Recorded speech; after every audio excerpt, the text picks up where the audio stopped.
Good morning students, class 12 आपका chapter चल रहा था बेटा विस्तार से। Chapter number 5 should result in morning, इसका पार्ट 2 आज आपके सामने है।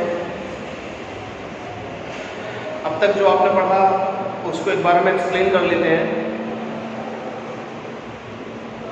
एक 4 साल की बच्ची है जिसका नाम जो है और उसके फादर हैं जिनका नाम जैक है। तो उस छोटी बच्ची को एक हैबिट पड़ चुकी है कि वो बिना स्टोरी सुने सोती नहीं है। यानी कि उसके फादर का एक रूटीन बन गया है कि जब वो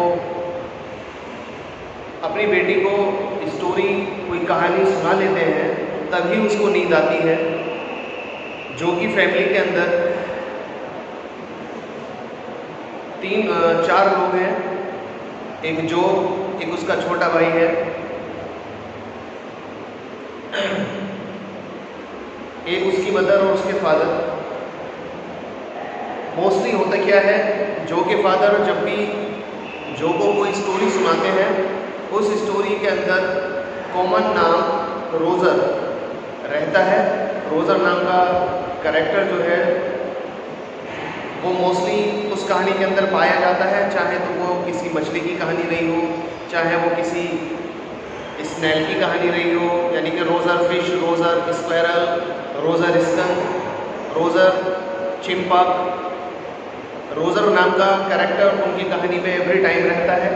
और मोस्टली जो कहानी का एक सेंट्रल पॉइंट रहता है वो कहानियाँ एनिमल्स के ऊपर होती हैं और एनिमल्स किसी न किसी परेशानी में फंस जाते हैं और फिर उन परेशानियों का जो हल मिलता है एक बूढ़े उल्लू के पास से मिलता है।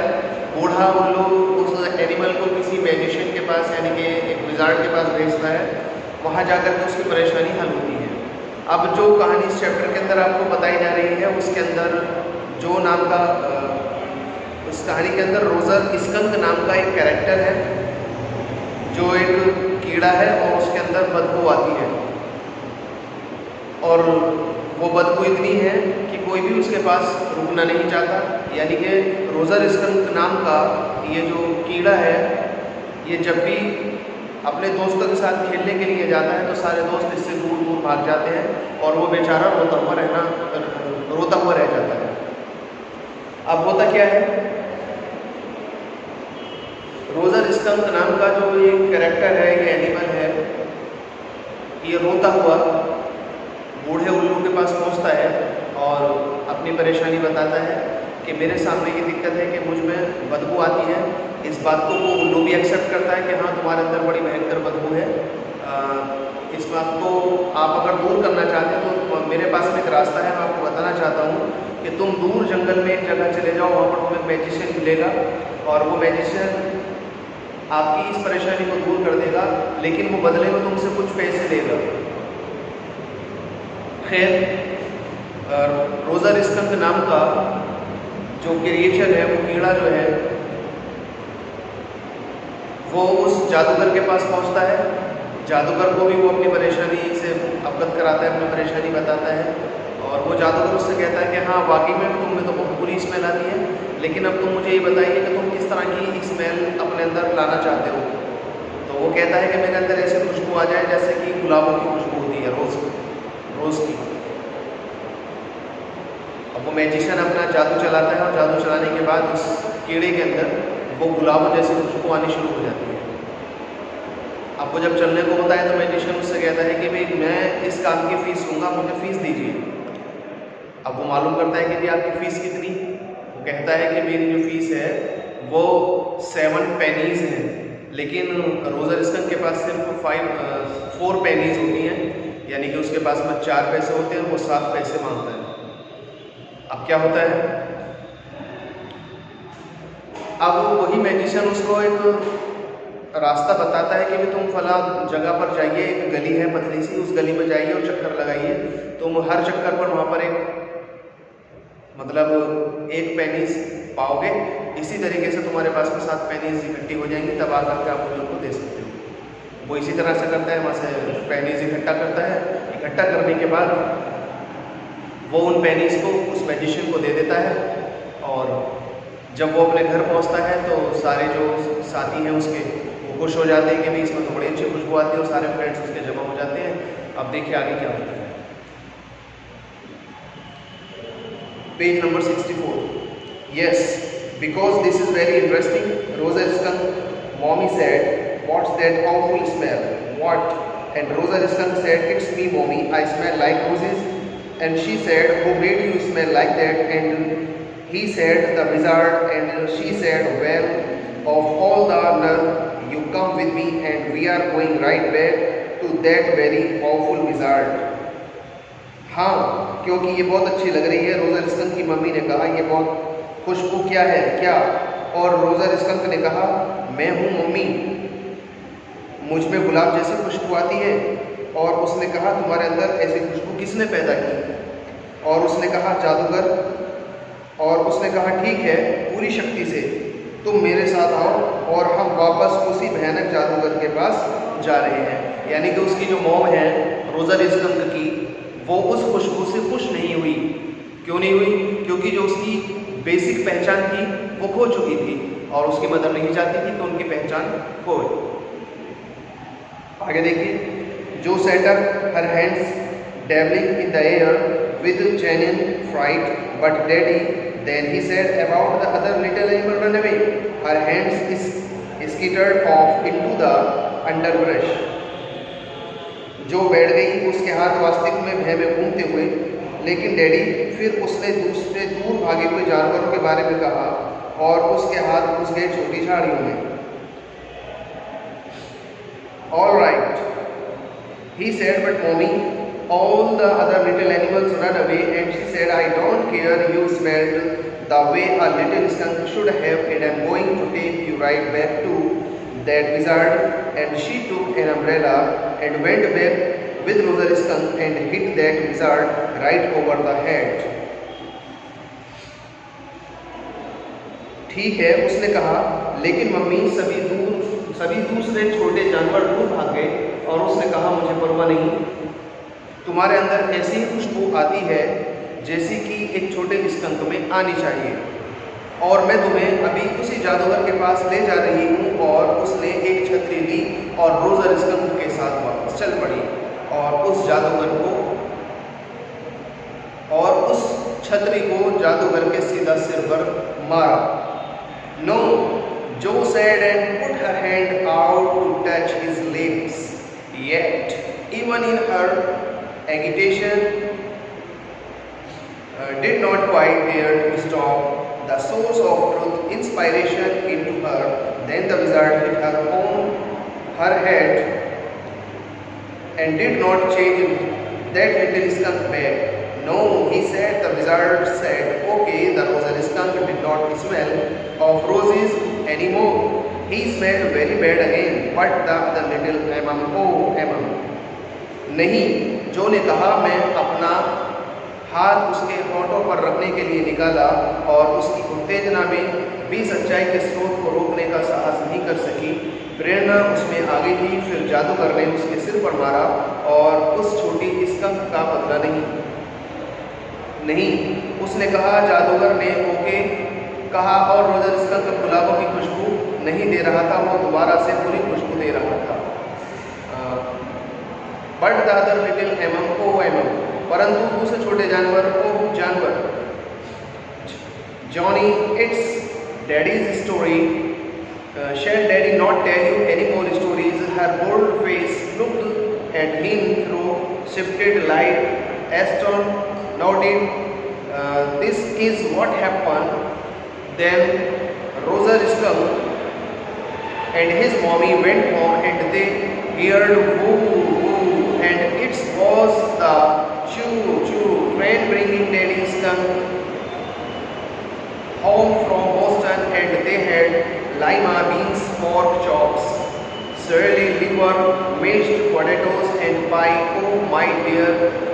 Oh my poor dear Haggard. And when Rosa skunk was in bed, Mommy skunk came up and hugged him and said he smelled like a little baby skunk again, and she loved him very much. And that's the end of the story. But Daddy, नहीं, जो ने कहा और अपना हाथ उसके दोनों होठों पर रखने के लिए निकाला, पर उसकी उत्तेजना में भी सच्चाई के स्रोत को रोकने का साहस नहीं कर सकी। प्रेरणा उसमें आ गई थी। फिर जादूगर ने उसके सिर पर मारा और एक छोटी स्कंक का बदला नहीं, उसने कहा। जादूगर ने ओके कहा और रोज़ा स्कंक का गुलाबों की खुशबू नहीं दे रहा था, वो दोबारा से बुरी खुशबू दे रहा था। यानी कि जादूगर ने उसको वापस से पहले जैसा बना दिया था। अब जो उसके अंदर खुशबू पहले आ रही थी गुलाबों वाली, वो खत्म हो गई थी, क्योंकि उसकी मौत नहीं चाहती थी और इसी वजह से उसने जादूगर के सर में छतरी मारी थी कि मेरे बच्चे को जैसा था ऐसा ही बना दे। लेकिन दूसरे छोटे जानवर जॉनी, ये डैडी की कहानी है, क्या डैडी तुम्हें अब और कहानियाँ नहीं सुनाएंगे? उसके चौड़े चेहरे ने उसकी तरफ देखा। घूमी हुई लाइट अंदर से भयभीत होकर यही है जो घटित हुआ। तब रोज़र स्कंक और उसकी मम्मी तब घर चल पड़े और उन्हें सुनाई दिया वो, और डैडी स्कंक को बोस्टन के घर ले जाने वाली छू छू ट्रेन की आवाज़ थी, और उसके पास लंबू गोल से मांस के टुकड़े, सैलरी, एक हरी सब्जी, लीवर, फेंटे हुए आलू और अंत में खाने के लिए कचौड़ी। और जब रोज़र स्कंक सो गया, मम्मी स्कंक आई और उससे लिपट गई और कहा कि उसमें उसके छोटे स्कंक जैसी खुशबू आ रही है फिर से, और वो उसको पसंद करती थी। और यही कहानी का अंत था। यानी कि रोज़र स्कंक जैसा था ऐसा ही हो गया और उसकी मदर उसको वापस से उसको कराने में कामयाब नहीं। What then did the other little animals run away? No, because eventually they got used to the way he was and did not mind it at all. What's ever shiny in a little while? That was a stupid mommy. It was not, he said with rare emphasis, and believed from her expression that she realized he was defending his own mother to her, or something as odd. Now I want to you put your big heavy head in the pillow and have a good long nap. He adjusted the shade so not even a crack of day showed, and tiptoed to the door in the pretense that she was already asleep. But when he turned, she was crunching on top of the covers and staring at him. Hey, get under the covers and fall fast asleep. Bobby से क्या? तब दूसरे छोटे जानवर ही भागे नहीं, क्योंकि आखिर वो जैसा है वैसा था और आदी हो गए थे, और इनकी बदबू भी बिल्कुल परवाह नहीं करते थे। यानी कि जो उसके फ्रेंड्स थे वो क्या बन गए थे? हैबिचुअल बन गए थे रोज़र स्कंक के साथ। अगर स्मेल आती थी तो वो एक नेचुरल मसला था, यानी कि कुदरत की तरफ से था, तो उन्होंने अपने आप को, उसके दोस्तों ने इस बात को अपने आप में ढाल लिया था। यानी कि वो उसको एक्सेप्ट कर चुके थे, उसकी जो अजीब सी स्मेल थी उसी के साथ। थोड़ी देर में वो एक मूर्ख मम्मी थी, नहीं थी, उसने एक दबाव देकर कहा, विश्वास किया अपनी अभिव्यक्ति के जरिए कि उसको एहसास हो गया था कि वो उसकी खुद की माँ का ही अपने प्रति बचाव कर रही थी या कुछ अजीब। अब मैं चाहती हूँ कि तुम अपना भारी सिर तकिए पर टिका लो और एक अच्छी लंबी नींद लो। उसने छाया को इस तरह से समायोजित किया कि दिन की थोड़ी सी भी धूप दिखाई न दे, और दरवाजे का थोड़ा सरका दिया, इस बहाने से कि वो पहले से सो चुकी थी। परंतु वो जो ही उड़ा, वो आवरण में दुबकी हुई थी और उसकी तरफ देखा, एक आवरण के नीचे जाओ और गहरी नींद सो जाओ, और बेबी सो गया। She stood up and bounced gingerly on the springs. Daddy, what? Tomorrow I want you to tell me the story that wizard took that magic wand and hit that mommy. Her plump arms chopped forcefully right over the head. No, that's not the story. The point is that the little skunk loved his mommy more than he loved all the other little animals, and she knew what was right. Now, tomorrow you say he hit the mommy. Do it. She kicked her legs up and sat down on the bed with a great heave and complained springs as she had done hundreds of times before, except that this time she did not bluff. Say it, Daddy. Well, we will see. Now at least have a rest. Stay on the bed. You are good girl, वो खड़ी हो गई और कोमलता से उछली स्प्रिंगों की तरह। डैडी क्या? कल मैं चाहती हूँ कि आप मुझे कहानी सुनाओ। और जादूगर से वो जादुई छड़ी ली और उस मम्मी को मारी। उसके मोटे हाथ अलग हुए ठीक उसके सिर के ऊपर से। नहीं, ये कहानी नहीं है। पॉइंट ये है कि छोटा स्कंद उसकी मम्मी को प्यार करता था और उसके छोटे जानवरों की बजाय, और वो जानती थी कि वो सही क्या था। नहीं, कल तुम कहना कि उसने मम्मी को मारा, यही करना।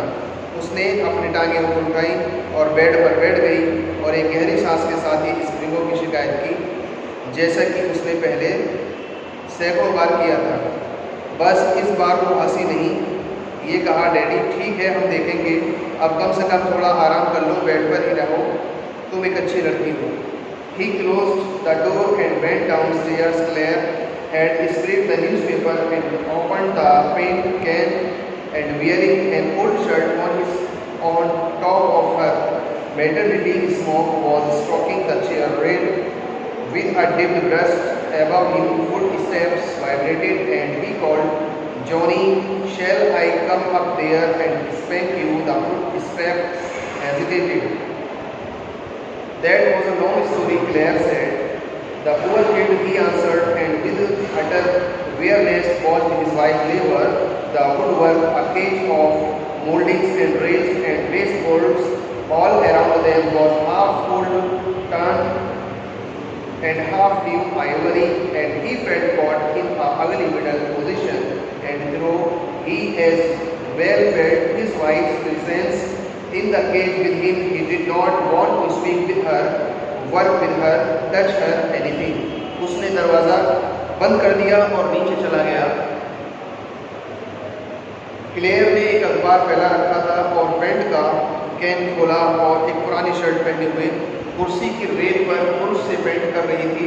उसके ऊपर कदमों का कंपन हुआ और उसने पुकारा, जॉनी, क्या मैं वहाँ आऊँ और तुम्हें थप्पड़ मारूँ? कदमों ने संकोच किया। ये एक लंबी कहानी थी। क्लेयर ने कहा, बेचारी बच्ची, उसने उत्तर दिया और बेहद थकावट के साथ अपनी पत्नी की मेहनत करते हुए देखा। लकड़ी का काम, सांचों का एक पिंजरा और रेल, और उसके चारों तरफ बेसबोर्ड, आधा पुराने चमड़े का और आधा नई हाथी दांत का था। और उसने बीच में बेसुरी स्थिति में फंसा हुआ महसूस किया। और यद्यपि उसने पिंजरे में अपने साथ अपनी पत्नी की उपस्थिति को महसूस किया, मैं उसके साथ बात करना नहीं चाहता था, काम नहीं करना चाहता था, छूना नहीं चाहता था और कुछ भी नहीं करना चाहता था। खैर, तो ये चैप्टर बेटा यहीं फिनिश होता है। एक्चुअल में इस स्टोरी के अंदर आपने दो पार्ट को फाइंड आउट किया है। एक जैक की फैमिली की स्टोरी चल रही है कि जो उसकी वाइफ है वो वाइट वॉश के काम में बिजी है और जैक अपनी बेटी को सुनाने में बिजी है, स्टोरी सुनाकर। कहानी का जो एंड होता है वो इस बात से होता है कि जैक एक तरह से अपनी फैमिली के अंदर जो भी काम होते हैं, लेबर वर्क, उनसे बचना चाहता है। उसकी पत्नी नाराज़ है, तो आपको कहानी के दूसरे विज़न पर फोकस कम करना है। और जो कहानी के अंदर स्टोरी, इस चैप्टर के अंदर जो स्टोरी चली है रोजर स्कंद की, उस पर आपको फोकस ज़्यादा रखना है। तो ये चैप्टर बेटा यही फिनिश होता है। मैं इसके आपको वैल्यू पॉइंट सेंड करूँगा आज, और इसका रिटन वर्क भी सेंड करूँगा। सभी बच्चे अपनी नोटबुक में करेंगे। Thank you and have a nice day.